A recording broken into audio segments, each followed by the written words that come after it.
ನಮಸ್ತೆ ವೀಕ್ಷಕರೇ, ಮಂಕನ ಪದಗಳು ಮತ್ತೊಂದು ವಿಡಿಯೋಗೆ ತಮಗೆ ಹಾರ್ದಿಕ ಸುಸ್ವಾಗತ. ಮೊದಲಿಗೆ ಎಲ್ಲರಿಗೂ ಹೊಸ ವರ್ಷದ ಹಾರ್ದಿಕ ಶುಭಾಶಯಗಳು. 2023 ಹೋಗಿ ನಾವು 2024ಕ್ಕೆ ಕಾಲಿಟ್ಟಿದ್ದೀವಿ. ಸೊ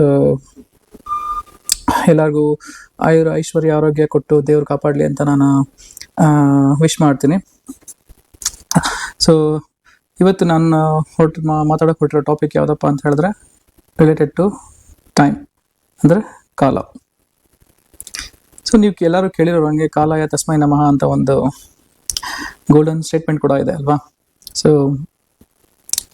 ಯಾರ ಜೊತೆನೂ ನಿಲ್ಲದೆ, ಯಾರಿಗೋಸ್ಕರನೂ ಕಾಯ್ದೆ ಸದಾ ಹೋಗ್ತಾ ಇರೋರು ಕಾಲಬ್ರಹ್ಮ ಅಂತ ಹಿರಿಯರು ಹೇಳಿರ್ತಾರೆ.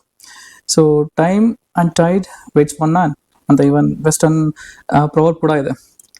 ಸೊ ಇದು ಸಿಂಪಲ್. ಸಿ, ಕಾಲ ಅನ್ನೋದು ಅದು ಯಾರ ಕೈಲೂ ಸಿಗಲ್ಲ, ಮತ್ತು ಯಾರ ಕಂಟ್ರೋಲಲ್ಲೂ ಇರಲ್ಲ, ಆಯಿತಾ. ನಿಮ್ಮ ಕಂಟ್ರೋಲಲ್ಲಂತೂ ಇರೋಕ್ಕೆ ಚಾನ್ಸೇ ಇಲ್ಲ. ಅದು ಇದ್ದಿದ್ರೆ ಅದು ಏನೇನು ಮಾಡ್ಬಿಡ್ತಾ ಇದ್ರೆ ಗೊತ್ತಿಲ್ಲ. Thank god. ಸೊ ಹಾಗಾಗಿ ಯಾರ ಹಿಡಿತಕ್ಕೂ ಸಿಗದೆ ತನ್ನ ಪಾಡಿಗೆ ತಾನು ಓಡ್ತಾ ಇರುತ್ತಲ್ಲ, ಅದನ್ನು ನಾವು ಜಸ್ಟ್ ನಾವು ಹೆಂಗಂದ್ರೆ ನಮ್ಮ ಲೈಫ್ ಕೂಡ ಅದರಲ್ಲೇ ಹೋಗ್ತಾ ಇರುತ್ತೆ. ಎಲ್ಲರ ಜೀವನ ಕೂಡ ಒಂದು ಕಾಲದ ಜೊತೆ ಹೋಗ್ತಾನೆ ಇರುತ್ತೆ. ಸೊ ಕಾಲ ಅನ್ನೋದು ಟೈಮ್ ಅಂತ ಒಂದು ಮಾತಲ್ಲಿ ಹೇಳೋದಾದ್ರೆ, ಇನ್ನೊಂದು ವರ್ಷದಲ್ಲಿ ಕಾಲ ಅನ್ನೋದು ಕೂಡ ಕಾಲವಾದ್ರು ಅಂತ ಹೇಳಿದ್ರೆ ಸಾವು ಅಂತ ಕೂಡ ಹೇಳ್ತಾರೆ. ಬಟ್ ನಾನಿಲ್ಲಿ ಸಾವಿನ ಬಗ್ಗೆ ಮಾತಾಡಕ್ಕೆ ಬಂದಿಲ್ಲ, ಡೋಂಟ್ ವರಿ. ಸೊ ನಾನು ಮಾತಾಡಕ್ಕೆ ಹೊರಟಿರೋದು ಏನಂತ ಅಂತ ಹೇಳಿದ್ರೆ ಈ ಟೈಮ್ ಬಗ್ಗೆ. ಈಗ ನಾವೆಲ್ಲರೂ ಯೋಚನೆ ಮಾಡ್ತಿರ್ತೀವಲ್ವಾ, ಏನಾದರೂ ಒಂದು ಸ್ವಲ್ಪ ನಮಗೆ ಚೆನ್ನಾಗಿಲ್ಲ, ಅಥವಾ ಏನಾದ್ರು ನಾವು ಏನೇ ಕೆಲಸಗಳು ಅಥವಾ ಬಿಸ್ನೆಸ್ ಲಾಸ್ ಆದರೆ, ಅಥವಾ ಏನೋ ನಾವು ಅಂದ್ಕೊಂಡಿದ್ದು ಆಗದೆ ಹೋದರೆ, ಟೈಮೇ ಚೆನ್ನಾಗಿಲ್ಲ ಗುರು, ಏನು ಹಿಂಗಾಗೋಯ್ತು, ಯಾವುದಕ್ಕೂ ಏನು ಮಾಡಿದ್ರೆ ಸುಮ್ಮನೆ ಕುತ್ಕೊಂಬೋಣ ಅಂತ ಅನಿಸುತ್ತೆ ಅಂತ ಹೇಳ್ತಿರ್ತೀವಿ. ಬಟ್ ಅದೇ ಚೆನ್ನಾಗಿದ್ರೆ, ವಾವ್, ಅವ್ನು ನೋಡಿದ್ರು ಎಲ್ಲ ಟೈಮ್ ಏನಿಟ್ರು, ಏನು ಬಿಸ್ನೆಸ್ ಮಾಡಿದ್ರು ಅವ್ನಿಗೆ ಆರಾಮಾಗಿ ಸಕ್ಸಸ್ ಆಗ್ತಾ ಇದೆ, ಹಿ ಈಸ್ ವೆರಿ ಸಕ್ಸಸ್ಫುಲ್, ಅವ್ನ ಟೈಮ್ ಚೆನ್ನಾಗಿದೆ ಅಂತ ಹೇಳ್ತೀವಿ. ಸೊ ಪ್ರತಿಯೊಬ್ಬರು ಪರ್ಸ್ಪೆಕ್ಟಿವಲ್ಲೂ ನಾವು ಪ್ರತಿಯೊಬ್ಬರು ಜೀವನದಲ್ಲೂ ನಾವು ಇವನ್ನ ಏರಿಳಿತಗಳನ್ನ ನೋಡೇ ಇರ್ತೀವಿ. ಅಪ್ಸ್ ಅಂಡ್ ಡೌನ್ಸ್ ಅಂತೀವಿ.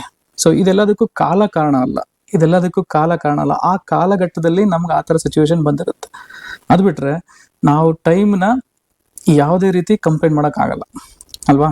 ಸೊ ಈಗ ನಮ್ಗೇನಾದ್ರು ಚೆನ್ನಾಗಿ ಕೆಲಸಗಳು ಆಗ್ತಾ ಇದ್ರೆ, it's good, it's just A situation in that particular time.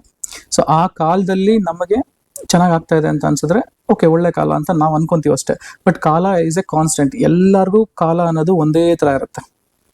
ನಿಮಗೆ ಒಳ್ಳೇದು, ಅವ್ರಿಗೆ ಕೆಟ್ಟದ್ದು, ಅಥವಾ ಇನ್ನೊಬ್ರಿಗೇನೋ ಮೀಡಿಯಂ ಒಳ್ಳೇದು, ಮೀಡಿಯಂ ಕೆಟ್ಟದ್ದು, ಈ ಥರ ಯಾವುದು ವೇರಿಯೇಷನ್ಸ್ ಇರಲ್ಲ. ಸೊ ಕಾಲ ಅನ್ನೋದು universal, it's A global constant. So ಎಲ್ಲರಿಗೂ ಕಾಲ ಅನ್ನೋದು ಒಂದೇ. ಈಗ ಯಾರು ಹೇಳಿದ್ರೆ ಟೈಮ್ ಎಷ್ಟು ಅಂತ ಹೇಳಿದ್ರೆ ಅಷ್ಟೇ ಟೈಮ್ ಇರುತ್ತೆ. ಎಲ್ಲರ ಹತ್ರನೂ ಒಂದೇ ಟೈಮ್ ಹೇಳ್ತಾರೆ, ಯಾರು ಡಿಫ್ರೆಂಟ್ ಟೈಮ್ಸ್ ಹೇಳಲ್ಲ. ಮೇ ಬಿ ಡಿಫ್ರೆಂಟ್ ಟೈಮ್ ಝೋನ್ಸಲ್ಲಿ ಇದ್ದರೆ ಮಾತ್ರ ಡಿಫರ್ ಆಗುತ್ತೆ. ಅದು ಬಿಟ್ಟರೆ ಕಾಲ ಅನ್ನೋದು constant. It's a constant one which cannot be modified and which cannot be controlled. ನಾವು ಯಾರು ಅದನ್ನು ಚೇಂಜ್ ಮಾಡೋಕ್ಕೂ ಆಗಲ್ಲ, ನಾವು ಯಾರು ಅದನ್ನ ಹಿಂದಕ್ಕೂ ಹೋಗೋಕ್ಕಾಗಲ್ಲ, ಮುಂದಕ್ಕೂ ಕಳ್ಸೋಕ್ಕಾಗಲ್ಲ. It's a constant and it will be running in its own style. ಅದ್ರ ಪ್ರಕಾರ ಅದು ಹೋಗ್ತಾ ಇರುತ್ತೆ, ಅದು ಯಾರಿಗೂ ನಿಲ್ಲಲ್ಲ ಅದು. ಸೊ ಹಾಗಾಗಿ ನಾವು ಕಾಲನ ಯಾವುದೇ ರೀತಿ ಬ್ಲೇಮ್ ಮಾಡೋಕ್ಕಾಗಲ್ಲ. ಒಂದು ಇನ್ನೊಂದೇನಪ್ಪ ಅಂತ ಹೇಳಿದ್ರೆ, ಮನುಷ್ಯ ಈಗ ಒಳ್ಳೆ ಸಿಚುವೇಶನ್ ಬಂದಾಗ ಚೆನ್ನಾಗಿರ್ತಾನೆ, ಒಳ್ಳೆ ಕಾಲ ಅಂತ ಹೇಳ್ತಾರಲ್ವ. ಸೊ ಹಾಗೇನೆ ಅವನು ಕೆಟ್ಟ ಕಾಲ ಬಂದಾಗ, ಕೆಟ್ಟ ಟೈಮ್ ಬಂದಾಗ, ಅಂದರೆ ಅವ್ನಿಗೆ ಸಿಚುವೇಶನ್ ಬಂದಾಗ, ಆ ಟೈಮಲ್ಲಿ ಅವನು ಸ್ವಲ್ಪ ಹೋಪ್ಸ್ ಇಟ್ಕೊಂಡು, ಸ್ವಲ್ಪ ಏನಂತಾರೆ ಉತ್ಸಾಹ ಇಟ್ಕೊಂಡು, ಓಕೆ ನಾನು ಇನ್ನೂ ಸ್ವಲ್ಪ ಪ್ರಯತ್ನ ಪಟ್ಟರೆ, ಬೇರೆ ಏನಾದರೂ ದಾರಿ ಹಿಡಿದ್ರೆ ನನಗೆ ಒಳ್ಳೇದಾಗ್ಬೋದು ಅಂತ ಹೇಳಿ ಅವನು ಪ್ರಯತ್ನ ಪಟ್ಟರೆ, ಅವನು ಕಾಲದ ಜೊತೆ ಹೋಗ್ತಾ ಇದ್ರೆ ಕಾಲನೂ ಅವನ್ನ ಒಳ್ಳೆ ಗತಿಗೆ ಕರ್ಕೊಂಡು ಹೋಗುತ್ತೆ. ಈಗ ಪ್ರತಿಯೊಂದು ಇದಕ್ಕೂ ನಾವು ಟೈಮ್ನ, ನಾವು ಪ್ರತಿಯೊಂದು ಕೆಲಸ ಮಾಡೋಕ್ಕೂ ನಾವು ಟೈಮ್ನ ನೋಡ್ತೀವಲ್ವ. ಸೊ ಈಗ ನಾವು ಶಾಸ್ತ್ರದಲ್ಲಿ ನೋಡ್ಬೇಕಾದ್ರೆ ಒಳ್ಳೆ ಕಾಲ ನೋಡಿ ಕೆಲಸ ಆರಂಭಿಸಿ ಅಂತೀವಿ. ಸೊ ಇದೆಲ್ಲ ಒಂದೊಂದು ನಂಬಿಕೆನೂ ಆಗಿರುತ್ತೆ. ಮತ್ತು ಒಂದೊಂದು ಗಳಿಗೆಯಲ್ಲಿ ನಾವು ಕೆಲಸ ಶುರು ಮಾಡಿದ್ರೆ ಆ ಗಳಿಗೆ ಮಹತ್ವ ಕೂಡ, ಆ ಗಳಿಗೆ ಎಫೆಕ್ಟ್ ಕೂಡ ನಿಮ್ಮ ಕೆಲಸದ ಮೇಲೆ ಬೀಳುತ್ತೆ. ಈಗ ನಾವು ಓದಬೇಕು ಅಂತ ಹೇಳಿದ್ರೆ, ಕೆಲವರಿಗೆ ಬೆಳಗಿನ ಜಾವ ಎದ್ದು 3 ಗಂಟೆ 4 ಗಂಟೆ ಎದ್ದು ಓದ್ತಾರೆ. ಸೊ ಅವ್ರಿಗೆ ಆ ಟೈಮಲ್ಲಿ ಓದಿದ್ರೆ ಮಾತ್ರ ಸ್ವಲ್ಪ ಅದೇನು ಹೇಳ್ತಾರೆ, ನೀಟಾಗಿ ಮೆಮೊರಿಲಿ ಹೋಗಿ ಕೂತ್ಕೊಳುತ್ತೆ. ಇಲ್ಲ ಅಂತ ಹೇಳಿದ್ರೆ ಅವರಿಗೆ ಡಿಸ್ಟರ್ಬೆನ್ಸಸ್ ಜಾಸ್ತಿ ಇರುತ್ತೆ. ಈಗ ಏಕಾಗ್ರತೆ ಅನ್ನೋದು ಬರೋದು ಬೆಳಗಿನ ಜಾವ ಇರುತ್ತೆ. ಯಾಕೆಂದರೆ ಬೆಳಗಿನ ಜಾವ ಯಾರೂ ಅಷ್ಟು ಡಿಸ್ಟರ್ಬೆನ್ಸಸ್ ಇರಲ್ಲ, ಮತ್ತು ಸೌಂಡ್ ಆ ಥರ ಯಾವುದೂ ಇರಲ್ಲ. ಅದಕ್ಕೆ ಅದೂ ಒಂದು ಕಾರಣ ಇರ್ಬೋದು. ಬಟ್ ಕೆಲವರಿಗೆ ರಾತ್ರಿ ಹೊತ್ತು ಓದ್ ಮಲ್ಕೊಂಡ್ಬಿಡ್ತಾರೆ, ಬೆಳಿಗ್ಗೆ ಎದೊಳೋದೇ ಇಲ್ಲ, ಬೆಳಿಗ್ಗೆ 8 ಗಂಟೆಗೆ ಎದ್ದೇಳ್ತಾರೆ, ಹಾಗೆ ಡೈರೆಕ್ಟ್ ರೆಡಿಯಾಗಿ ಎಕ್ಸಾಮ್ ಹೋಗಿ ಬರೆದು ಬಂದ್ಬಿಡ್ತಾರೆ. ಸೊ ಈ ತರ ನಾವು ಇರೋ ನಮ್ಮ ಟೈಮಲ್ಲಿ ನಾವು ಸ್ಪ್ಲಿಟ್ ಮಾಡ್ಕೋಬೇಕು. ಅಂದ್ರೆ ಯಾವ ಕೆಲಸ ಯಾವಾಗ ಮಾಡಬೇಕು ಅನ್ನೋದನ್ನ ನಾವು ಸರಿಯಾಗಿ ರೂಢಿ ಮಾಡ್ಕೊಂಡ್ರೆ ನಾವು ಮಾಡೋ ಕೆಲಸ ಟೈಮ್ ಕರೆಕ್ಟಾಗಿ ಆಗುತ್ತೆ. ಇಲ್ಲ ಅಂತ ಹೇಳಿದ್ರೆ ಇಲ್ಲ ಬಿಡೋಗ್ರು, ಇನ್ನೊಂದು ಈ ಕೆಲಸ ಇವತ್ತು ಆಗಲ್ಲ ಬಿಡಪ್ಪ, ನಾಳೆ ಮಾಡೋಣ, ಅಥವಾ ಇನ್ನೊಂದು ಸ್ವಲ್ಪ ಮುಂದಕ್ಕೆ ಹಾಕೋಣ, ಇದಕ್ಕೆ ಇನ್ನೊಬ್ರು ಬರಬೇಕು, ಡಿಪೆಂಡೆನ್ಸಿ ಇದೆ, ಬೇಡ ಇವತ್ತು ಬೇಡ ನಾಳೆ ಹೋಗೋಣ ಅಂತ ನಾವು ಹೀಗೆ ಮುಂದಕ್ಕೆ ತಳ್ತಾ ಇದ್ರೆ ಕಾಲ ಏನು ಮಾಡಲ್ಲ. ಕಾಲ ನೋಡ್ತಾ ಇರುತ್ತೆ ಅಷ್ಟೇ. ಟೈಮ್ ಅನ್ನೋದು ನಿಮ್ಮನ್ನು ನೋಡ್ತಾ ಇರುತ್ತೆ. ನಿಮ್ ಕೆಲಸ ಆಗ್ಬೇಕು ಅಂತ ಹೇಳಿದ್ರೆ, ನೀವು ಬೇಗ ಆಗ್ಬೇಕು ಅಂದ್ರೆ ಅದಕ್ಕೆ ತಕ್ಕನಾಗೆ ನೀವು ಎಫರ್ಟ್ ಹಾಕ್ಬೇಕು, ಆಯ್ತಾ? ಸೊ ಅದೇ ಹೇಳಿದ್ನಲ್ಲ, ಯಾರು ಕಾಲ ಬ್ರಹ್ಮನ್ ಜೊತೆ ಹೆಜ್ಜೆ ಆಗ್ತಾ ಇರ್ತಾರೋ ಅವರು ಆ ಟೈಮ್ಗೆ ಏನೇನ್ ಆಗ್ಬೇಕೋ ಆ ಟೈಮ್ಗೆ ಆ ಕೆಲಸಗಳು ಮಾಡ್ತಾ ಮುನ್ನುಗ್ತಾ ಇರ್ತಾರೆ ಅಲ್ವಾ. ಈಗ ನಾವು ಬಾಲ್ಯ ಅವಸ್ಥೆಯಲ್ಲಿ ನಮ್ಮ ಬಾಲ್ಯ ಸ್ಕೂಲ್ ಎಜುಕೇಶನ್ ಆಗಲಿ ಇವೆಲ್ಲ ನಾವು ಟೈಮ್ ಟು ಟೈಮ್ ಕರೆಕ್ಟಾಗಿ ಮಾಡ್ಕೊಂಡು ಹೋದ್ರೆ ಫಾರ್ಮಲ್ ಎಜುಕೇಶನ್ ಕಂಪ್ಲೀಟ್ ಆಗುತ್ತೆ. ಏನಾಗುತ್ತೆ, ಕೆಲವ್ರಿಗೆ ಓದಕ್ಕಾಗಲ್ಲ ಅಥವಾ ಏನೋ ಕಷ್ಟ ಇದ್ದು ಅವ್ರಿಗೆ ಸ್ಕೂಲ್ಗೆ ಹೋಗಕ್ಕಾಗಲ್ಲ ಅಂತ ಹೇಳಿದ್ರೆ ಈಗಿರುತ್ತೆ, ಓಕೆ ಒಪ್ಕೋತೀನಿ, ಸ್ಕೂಲ್ ಫಾರ್ಮಲ್ಸ್ ಎಲ್ಲ ಇವಾಗೆಲ್ಲ ತಗೋಬಹುದು, ಆಮೇಲೂ ಕೂಡ ನೈಟ್ ಸ್ಕೂಲ್ಸ್ ಇರ್ತವೆ, ಅವೆಲ್ಲ ಮಾಡ್ಬೋದು. ಬಟ್ ಸ್ಟಿಲ್ ಆ ಫೇಸ್ ಆಫ್ ಲೈಫ್ ಹೋಗ್ಬಿಡುತ್ತೆ. ಸೊ ನೀನು ಆ ಫೇಸಲ್ಲಿ ಮಾಡದೇ ಇರೋದನ್ನ ನೀನು ನೆಕ್ಸ್ಟ್ ಫೇಸಲ್ಲಿ ಮಾಡಕ್ ಹೋಗ್ತೀಯ. ಸೊ ನಿನಗೆ ಸ್ಟ್ರೈನ್ ಆಗುತ್ತೆ ಅಲ್ವಾ. ಈಗ ನಾವು ಒಂದು ವಯಸ್ಸಲ್ಲಿ ಮಾಡೋ ಕೆಲಸ ನಾವು ಬಿಟ್ಬಿಟ್ಟು ಇನ್ನೊಂದು ನಾವು ಮುಂದೆ ಹೋದ್ಮೇಲೆ ಆ ವಯಸ್ಸಲ್ಲಿ ಹಿಂದೆ ಮಾಡ್ಬೇಕಾದ ಕೆಲಸ ಮಾಡಕ್ ಹೋದ್ರೆ ಏನಾಗುತ್ತೆ, ಕಾಲ ಹೋಗ್ತಾ ಮನುಷ್ಯ ಕೂಡ ಡಿಟಿರೇಟ್ ಆಗ್ತಾ ಹೋಗ್ತಾನೆ, ಅಂದ್ರೆ ಕುಗ್ತಾ ಹೋಗ್ತಾನೆ. ಅವನ ಉತ್ಸಾಹ ಬಾಲ್ಯದಲ್ಲಿದ್ದ ಉತ್ಸಾಹ ಯೌವನದಲ್ಲಿರಲ್ಲ, ಯೌವನದಲ್ಲಿರೋ ಉತ್ಸಾಹ ಮುಪ್ಪಿನಲ್ಲಿರಲ್ಲ. ಸೊ ಅದಕ್ಕೆ ಕಾಲದ ಜೊತೆ ನಾವು ನಡ್ಕೊಂಡು ಹೋದ್ರೆ ನಮಗೆ ಎಲ್ಲಾನು ನಾರ್ಮಲ್ ಆಗಿರುತ್ತೆ. ಈಗ ಕೆಲವ್ರು ಇರ್ತಾರೆ ಅತಿಯಾಗಿ ಏನ್ ಚಿಕ್ಕ ವಯಸ್ಸಲ್ಲೇ ಫಾಸ್ಟ್ ಆಗಿ ಹೋಗ್ಬಿಡ್ತೀವಿ ನಾವು, ಹಿಂಗ್ ಏನ್ ರಾಕೆಟ್ ತರ, ನಾನು 10 ವರ್ಷಕ್ಕೆ ನಾನು ಹಿಂಗ್ ಬಂದೆ, ಸಿಂಗರ್ ಆಗ್ಬಿಟ್ಟೆ, ಅಥವಾ ಪಾಪ್ ಸ್ಟಾರ್ ಆಗ್ಬಿಟ್ಟೆ, ಸೆಲೆಬ್ರಿಟಿ ಆಗ್ಬಿಟ್ಟೆ, ಅಥವಾ ಏನೋ ಒಂದು ಕಂಡಿಡ್ಬಿಟ್ಟೆ, ಏನೋ ಮೆಮೊರಿ ಚೆನ್ನಾಗಿದೆ ಅಂತ ಹೇಳಿ ಎಲ್ಲ ಫೇಮಸ್ ಆಗ್ಬಿಟ್ಟೆ, ಇವೆಲ್ಲ ಹೇಳ್ತಾರೆ. But at the same time ಆ ಮಗು ಅದ್ರ ಬಾಲ್ಯದ ಫೇಸಲ್ಲಿ ಕಳಿಬೇಕಾಗಿದ್ದ ಕ್ಷಣಗಳನ್ನ ಮತ್ತೆ ಸಂತೋಷಗಳನ್ನ ಅದು ಕಳ್ಕೊಂತಾ ಇರುತ್ತೆ ಅಲ್ವಾ. ಈಗ ಸೆಲೆಬ್ರಿಟಿ ಚಿಕ್ಕ ವಯಸ್ಸಲ್ಲೇ ಮಕ್ಕಳು ಆಗ್ಬಿಟ್ರೆ ಅದಕ್ಕೆ ಸ್ಟಾರ್ಡಮ್ ತರ ಬಂದು ಅದು ಬೇರೆ ತರನೇ ಅದು ಬಿಹೇವ್ ಮಾಡಕ್ ಸ್ಟಾರ್ಟ್ ಮಾಡುತ್ತೆ. ಅದು ನಾರ್ಮಲ್ ಕಿಡ್ ತರ ಅದು ಬೆಳೆಯಲ್ಲ ಅಲ್ವಾ.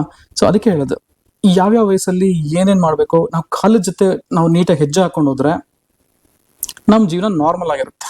ನಾನೇನು ಹೈ ಹೋಗುತ್ತೆ ಅಥವಾ ನಾವು ಸಕ್ಸಸ್ ಆಗ್ತೀವಿ ಅಂತ ಹೇಳ್ತಲ್ಲ, ದಟ್ ಈಸ್ ಡಿಫ್ರೆಂಟ್.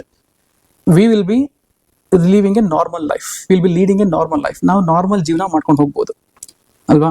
ಕಾಲದ ಜೊತೆ ನೀವು ಮುಂಚೆನೂ ಹೋಗ್ಬಾರ್ದು, ಮುಂದೆನೂ ಇರಬಾರ್ದು, ಹಿಂದೆನೂ ಇರಬಾರ್ದು. You should be in parallel with the time ಅಲ್ವಾ.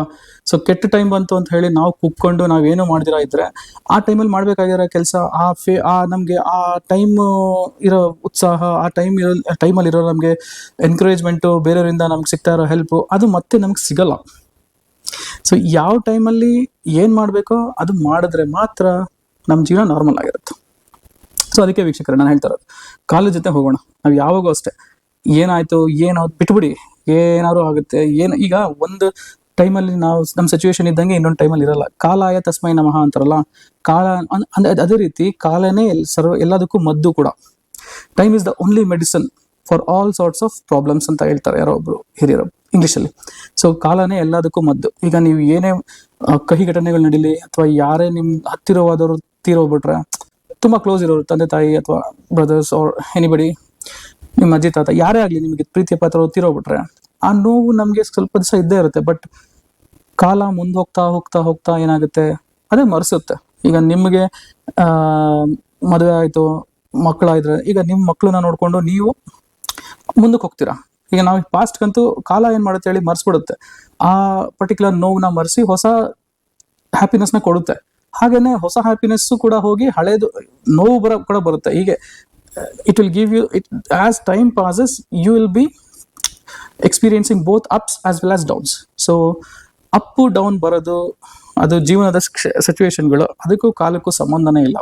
ಸೊ ಕಾಲ ಅನ್ನೋದು ಕಾನ್ಸ್ಟೆಂಟ್ ಆಗಿ ಹೋಗ್ತಾ ಇರುತ್ತೆ. ನಮಗೆ ಆ ಮೊಮೆಂಟ್ ಅಲ್ಲಿ ಆ ಸಿಚುವೇಶನ್ ಬಂದಾಗ ನಾವು ಕುಗ್ದೆ ಕಾನ್ಸ್ಟೆಂಟ್ ಆಗಿ ಟೈಮ್ ಜೊತೆ ಹೋಗ್ತಾ ಇದ್ರೆ, ಕಾನ್ಸ್ಟೆಂಟ್ ಆಗಿ ನಾವು ಟೈಮಲ್ಲಿ ಜೊತೆ ಎಫರ್ಟ್ ಹಾಕ್ತಾ ಕುಗ್ಗಬಾರ್ದು ಎನಿ ಟೈಮ್. ನಾನು ಅದನ್ನ ಹೇಳ್ತಾ ಇರೋದು ಇನ್ಸ್ಪಿರೇಷನ್ ಯಾಕೆ ನಾನು ಹೇಳ್ತಾ ಇದ್ದೀನಿ ಅಂತ ಹೇಳಿದ್ರೆ, ಇನ್ಸ್ಪೈರ್ ಆಗಿ ಅಂತ.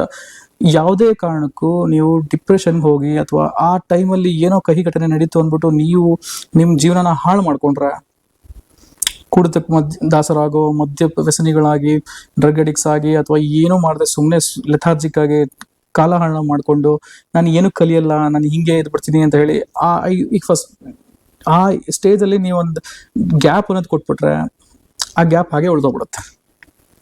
ನೀವು ಅದನ್ನು ವಾಪಸ್ ಹೋಗಿ ಸರಿ ಮಾಡೋಕೆ ಆಗೋದೇ ಇಲ್ಲ. So it is irreparable and irreversible. ಅರ್ಥ ಆಯ್ತಾ? ಸೊ ಅದಕ್ಕೆ ಏನೇ ಆಗಲಿ ಜೀವನದಲ್ಲಿ ಎಲ್ಲಾನು ಅಕ್ಸೆಪ್ಟ್ ಮಾಡಬೇಕು. ಫ್ಯಾಕ್ಟ್ಸ್ನ ಅಕ್ಸೆಪ್ಟ್ ಮಾಡಿ ಮುಂದೆ ಹೋಗ್ತಾ ಇರಿ. ಕಾಲ ನಿಮಗೆ ಎಲ್ಲದಕ್ಕೂ ಮದ್ದು ಕೊಟ್ಟೇ ಕೊಡುತ್ತೆ. ಎಲ್ಲ ಪ್ರಾಬ್ಲಮ್ಗೂ ಸೊಲ್ಯೂಷನ್ ಸಿಕ್ಕೇ ಸಿಗುತ್ತೆ. ಆ್ಯಂಡ್ ಕಾಲ ಜೊತೆ ಹೋಗೋದು ಮಾತ್ರ ಮರಿಬೇಡಿ. ಟೈಮ್ ಜೊತೆ ನೀವು ಹೆಜ್ಜೆ ಹಾಕಿ. ಆ ಟೈಮಲ್ಲಿ ಆ ಮಾಡೋ ಕೆಲಸನ ಏನೇ ಆಗಲಿ ನಿಮ್ಮ ಕೈಲಿ ಏನಾಗುತ್ತೋ ಅಷ್ಟು ಹಾಕಿ. ಈಗ ನಾವು ಎಲ್ಲಾನು ಪರ್ಫೆಕ್ಷನ್ಗೆ ಹೋಗೋಕ್ಕಾಗಲ್ಲ, ಆಯ್ತಾ? ಈಗ ಯಾರೋ ಒಬ್ರಿಗೆ ಯಾರು ಪರ್ಫೆಕ್ಷನ್, ಈಗ ಪರ್ಫೆಕ್ಷನಿಂದ ಹೋಗೋರಿಗೆ ಸಮಾಧಾನ, ನೆಮ್ಮದಿ ಜೀವನದಲ್ಲಿ ಏನೂ ಇರಲ್ಲ ರೀ. ಸೊ ಪರ್ಫೆಕ್ಷನ್ ಬೇಡ. ನಾವು ಆ ಟೈಮ್ಗೆ ನಮ್ಮ ಕೈಲಾದಷ್ಟು ಕೆಲಸ ಮಾಡೋಣ. ಈಗ ಓದು ಅಂದ್ಬಿಟ್ರೆ ನಾವು ಎಲ್ಲ ಫಸ್ಟ್ ರ್ಯಾಂಕ್ ತಗೋ ಅಂತ ಹೇಳ್ಬಿಡ್ತಾರ? ಇಲ್ಲ, ಆಗೋದು ಇಲ್ಲ. ತಗೋ ಅಂತ ಹೇಳ್ತಾರೆ ಪೇರೆಂಟ್ಸ್, ನಂಗೆ ಗೊತ್ತಿದೆ. ಬಟ್ ನೀವು ಓದ್ಬಿಟ್ಟು ಎಲ್ಲರೂ ಫಸ್ಟ್ ರ್ಯಾಂಕ್ ಬರೋಕ್ಕಾಗಲ್ಲ. ಹಾಗೇನೆ ಓದ್ತೀರಾ, ಓಕೆ, ನೀವು ಕಲ್ತಿದ್ದೀರಾ ಅಲ್ವಾ? ಆ ಫಸ್ಟ್ ಸ್ಟ್ಯಾಂಡರ್ಡಿಂದ second standard, second, third, 10th, 12th, ಹೀಗೆ you will go along with the time. You will never get wasted. ನಿಮಗೆ ಟೈಮ್ ವೇಸ್ಟ್ ಮಾಡ್ತದೆ ಅಂತ ಅನ್ಕೊಳಕ್ಕಾಗಲ್ಲ, ಅನ್ಕೊಂಡ್ಲೂಬಾರ್ದು. ಸೊ ಯಾರೇ ಆಗಲಿ ಅವ್ರವ್ರ ಎಫರ್ಟ್ ತಕ್ಕನಾಗೆ, ಅವ್ರಿಗೆ ಶಕ್ತಿ ಅನುಸಾರ, ಅವ್ರ ಕೆಪಾಸಿಟಿ ತಕ್ಕನಾಗೆ ಆ ಕೆಲಸಗಳು ಮಾಡ್ಕೊಂಡು ಹೋದ್ರೆ ಕಾಲ ಅವ್ರನ್ನ ಸರಿಯಾದ ದಾರಿ ಕರ್ಕೊಂಡು ಹೋಗುತ್ತೆ. ನೀವು ಕಾಲ ಜೊತೆ ಹೆಜ್ಜೆ ಆಗ್ತಾ ಹೋಗಿ. ಆಸ್ ಐ ಸೆಡ್ ಕಾಲ ಜೊತೆ ಹೆಜ್ಜೆ ಆಗ್ತಾ ನಾವು ಹೋದ್ರೆ ನಾವು ನಾರ್ಮಲ್ ಜೀವನ ಸಾಗಿಸ್ಬೋದು, ಆಯ್ತಾ? ಸೊ ತುಂಬ ಅರ್ಲಿನೂ ಏನು ಮಾಡಕ್ ಹೋಗ್ಬೇಡಿ, ತುಂಬ ಲೇಟಾಗೂ ಏನು ಮಾಡಕ್ ಹೋಗ್ಬೇಡಿ. ಕರೆಕ್ಟ್ ಟೈಮ್ಗೆ ಕರೆಕ್ಟ್ ಕೆಲಸ ಮಾಡಿ. ಓಕೆ, ಸೊ ಇಷ್ಟು ಹೇಳ್ತಾ ಈ ವಿಡಿಯೋನ ಇಲ್ಲೇ ಮುಗಿಸ್ತಾ ಇದ್ದೀನಿ. ಈ ಟಾಪಿಕ್ ತುಂಬ ಲೆಂತಿ ಆಗಿದೆ, ನಂಗೆ ಗೊತ್ತಿದೆ. ಈ ಕಾಲದ ಬಗ್ಗೆ ಮಾತಾಡೋಕೆ ಹೋದ್ರೆ 10 ನಿಮಿಷ ಯಾವುದಕ್ಕೂ ಅಲ್ಲ. ಸೊ ನಾನು ಮಾಡ್ತಾ ಇರೋ ವಿಡಿಯೋಸು ಅಷ್ಟೇ, ಒಂದೊಂದು ಟಾಪಿಕ್ ಬಗ್ಗೆ ತೊಗೊತಾ ಇದ್ದೀನಿ. ಅದು 10 ನಿಮಿಷ ಹೇಳ್ತಾ ಇದ್ದೀನಿ ಅಷ್ಟೇ. ಯಾಕೆಂದರೆ ನಿಮ್ಗೆ ಏನಾದ್ರು ಕಮೆಂಟ್ಸು ಅಥವಾ ನಿಮ್ಗೆ ಏನಾದ್ರು ಕೇಳೋದಿದ್ರೆ ದಯವಿಟ್ಟು ನೀವು ಕಮೆಂಟ್ಸ್ ಹಾಕಿ, ನಾನು ಅದಕ್ಕೆ ಕ್ಲಾರಿಫಿಕೇಶನ್ ಕೂಡ ಕೊಡ್ತೀನಿ. ಆ್ಯಂಡ್ ಇದೇ ಥರ ನಾನು ವೀಡಿಯೋಸು ಮಾಡ್ತಾ ಇರ್ತೀನಿ. ದಯವಿಟ್ಟು ವಿಡಿಯೋಸ್ನ ನೋಡಿ ಇಷ್ಟ ಆದರೆ ಲೈಕ್, ಶೇರ್ ಮಾಡಿ ಮತ್ತು ನನ್ನ ಚಾನಲ್ನ ಸಬ್ಸ್ಕ್ರೈಬ್ ಮಾಡಿ. ಆ್ಯಂಡ್ ಮತ್ತೊಮ್ಮೆ ಎಲ್ಲರಿಗೂ ಹೊಸ ವರ್ಷದ ಹಾರ್ದಿಕ ಶುಭಾಶಯಗಳು. ಹೊಸ ವರ್ಷ ತಮಗೆಲ್ಲ ಹೊಸ ರೀತಿಯ ಸುಖ ಮತ್ತು ಪ್ರಾಸ್ಪರಿಟಿ ಕೊಡಲಿ ಅಂತ ದೇವರಲ್ಲಿ ಬೇಡ್ಕೋತೀನಿ. ಧನ್ಯವಾದಗಳು. ಮತ್ತೆ ಭೇಟಿಯಾಗೋಣ.